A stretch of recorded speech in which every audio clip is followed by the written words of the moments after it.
En 1944 aparecieron dos libros muy importantes para el siglo XX. Uno de ellos es muy conocido. Es de Friedrich von Hayek, que se llama El camino de servidumbre.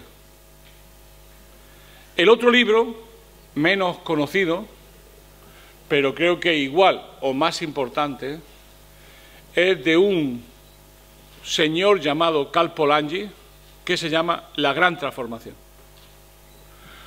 Los dos libros los pueden ustedes encontrar en España y sería bueno que los leyeran conjuntamente, inclusive que hicieran algo que hacían los obreros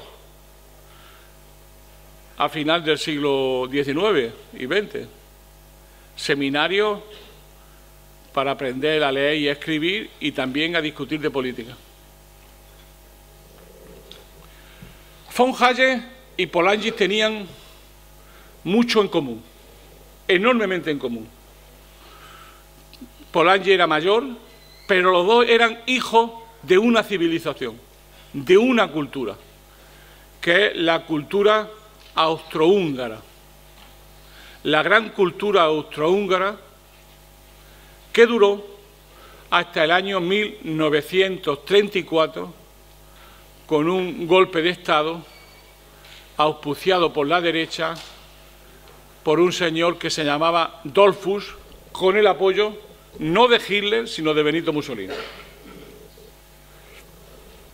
Eran los dos de la misma cultura y los dos tenían los mismos maestros. La Escuela Económica de Viena, que es lo que se conoce hoy como la gran escuela neoliberal del siglo XIX y del siglo XX. Von Hayek y Polanyi eran dos modos de ver lo que estaba pasando en el mundo. Dos analíticas diferentes y dos propuestas diferentes de lo que estaba ocurriendo en el mundo. Es más, mi impresión es que nos estamos pareciendo cada vez más en Europa a la Europa de los años 20, 30. ¿Qué venía a decir von Hayek? Von Hayek tenía en el frontispicio una dedicatoria a los socialistas de todos los partidos. Hoy podríamos decir a los neoliberales de todos los partidos. Pero él dijo a los socialistas de todos los partidos. De pronto se encontró este hombre que era de derecha pura y dura, que en el año 44 era una minoría. Y que había, según él, socialistas en la derecha, en el centro y en la izquierda. ¿Qué había pasado? ¿Qué había pasado? Tres cosas. La primera cosa, que el nazifascismo perdió la guerra. Nada más y nada menos. Segundo, que se entendió con toda precisión que la causa de la guerra fue la crisis de los años 30 y que detrás de la crisis de los años 30 estaba un capitalismo salvaje, sin regulación y sin capacidad de tener mecanismos de autocorrección. La tercera cosa, que era fundamental, era que los tanques soviéticos habían llegado a Berlín. El miedo a la revolución. El último libro de Fontana, que es un libro que hay que leer, era justamente sobre el siglo de la revolución, que es el siglo XX. Lo que Hobsbawm llama el siglo corto, que empezó en el 19, la Revolución de Octubre, perdón, y terminó con la caída de la Unión Soviética. En ese contexto, von Hayek, que era un conservador, dijo: si esto sigue así, el capitalismo está en peligro y por mucho tiempo, porque todos ya son anticapitalistas. Al menos todos están por la intervención del Estado y por el control del mercado políticamente guiado. Y él decía, eso es un desastre. Entonces, toda la política que viene en el camino de servidumbre es que a más intervención estatal, mayores demandas obreras, y a mayores demandas obreras, la economía de mercado terminará implosionando y poniendo en peligro sus propias leyes. Entonces, todo el problema que tenía von Hayek fue el problema de la democracia. Fijaros bien, el problema de la democracia. Como había democracia y la derecha y la extrema derecha habían sido derrotadas, había el peligro y el problema, tremendo problema, de que las masas exigieran derechos, libertades y control del mercado y de la economía capitalista. En un film magnífico de Ken Loach se ve muy bien porque era 1945. En ese libro, acordaros bien, se dijo que Churchill sacó 1 millón de libros de von Hayek, lo editó como si fueran mantecaos, ahora que estamos en Semana Santa, para que la gente lo pudiera encontrar. Digo en Semana Santa porque en Andalucía siempre es Semana Santa.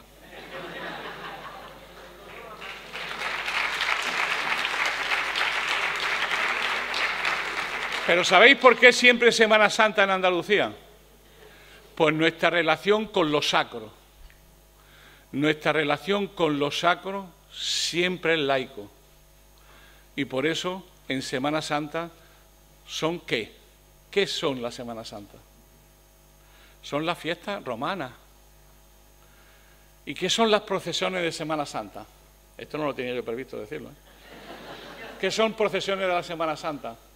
Las procesiones a los santones sufí que había por todos los agujeros de Andalucía. Nosotros siempre tenemos una relación beatífica con lo sacro. Por eso nos molesta tanto lo sacro, que se acaba convirtiendo en penitencia y en automutilamiento. Volviendo al compañero von Hayek,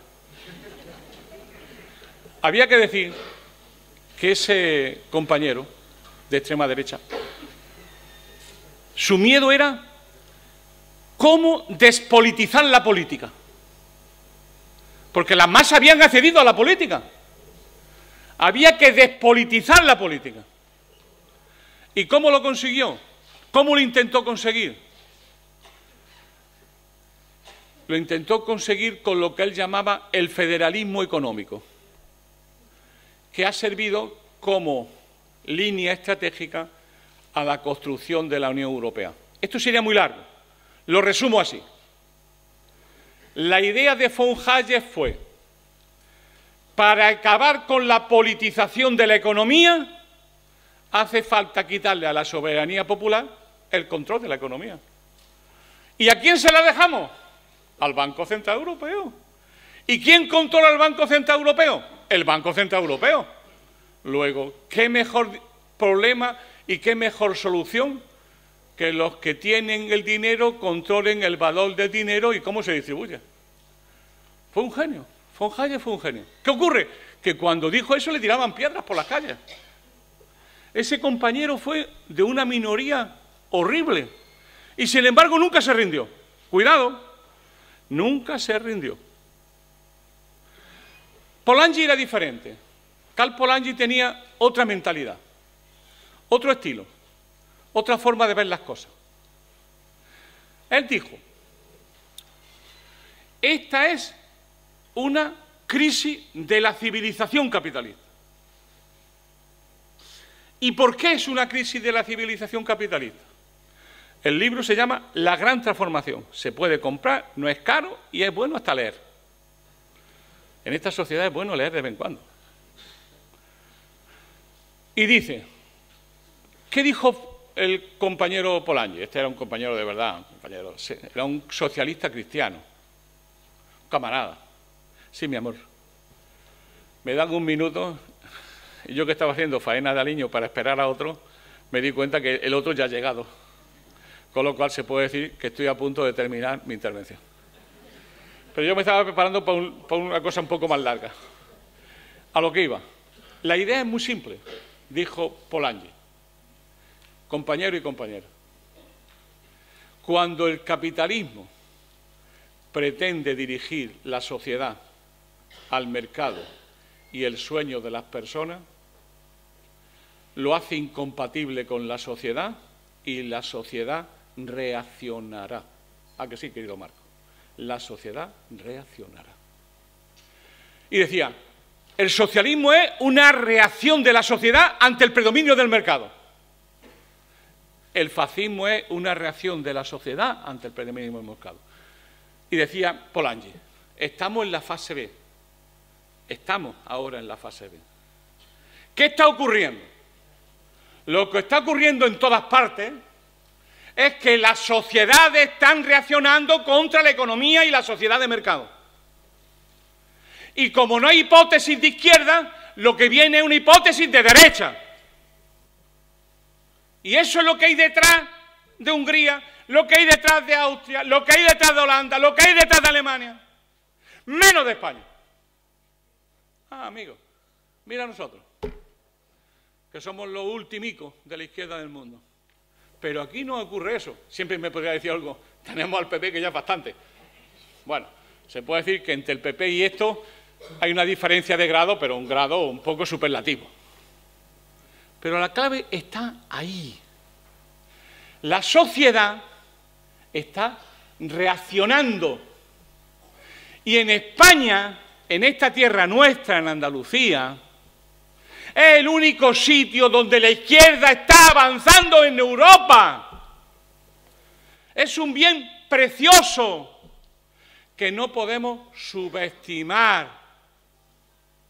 Eso se debe, se ha dicho en estos días, al 15M, a este pueblo, a nuestra gente. La primera autoestima es la autoestima de nosotros mismos y de nuestras luchas, mi amor. Me está diciendo que me queda menos un minuto. Desde esa perspectiva, quiero decir que hay un fantasma que recorre Europa, que es el fantasma del soberanismo. ¿Pero qué es el soberanismo desde la perspectiva de Polanyi? El derecho a decidir. ¿Y qué es el derecho a decidir? A contar, a ser alguien, a tener fuerza, a que los poderes financieros no nos manden, no nos articulen, no nos organicen. Queremos ser algo y decidir. Y para ser algo y decidir, hace falta volver a la soberanía del pueblo. Por eso, rápidamente que aparece la soberanía, ¿qué aparece? El poder constituyente y el proceso constituyente. Es normal. Porque ¿cuál es la promesa del proceso constituyente? El autogobierno de las poblaciones por las poblaciones mismas. La gran herencia griega. Un día un griego dijo, ¿y por qué estas instituciones son buenas y por qué no habrá otras mejores? Y dijeron, tenemos que autoorganizarnos. Tenemos que definir qué tipo de organización queremos y debemos ser. Es por eso, y desde eso, que con tal que aparece la soberanía como derecho del pueblo a decidir sobre las grandes cuestiones del futuro y darse una constitución, ordenar una constitución, sobre eso y desde eso aparece el poder constituyente, que es un poder que constituye, que organiza, que define, que dirige, que pone en pie un proyecto de país. Es por eso que hemos llegado hasta aquí y ahora la clave es combinar bien los procesos constituyentes con la lucha social y con la autoorganización social, pero con el compromiso de cada uno de ustedes. Es que esto de la democracia tiene un pequeño problema para nosotros, que es que para mandar debemos de querer mandar, pero para poder mandar tenemos que sacrificar un poquito de nuestra vida, porque ellos tienen el poder y nosotros no. ¿Y qué podemos hacer aquellos que no tenemos el poder? No nos queda otra que organizarnos y luchar.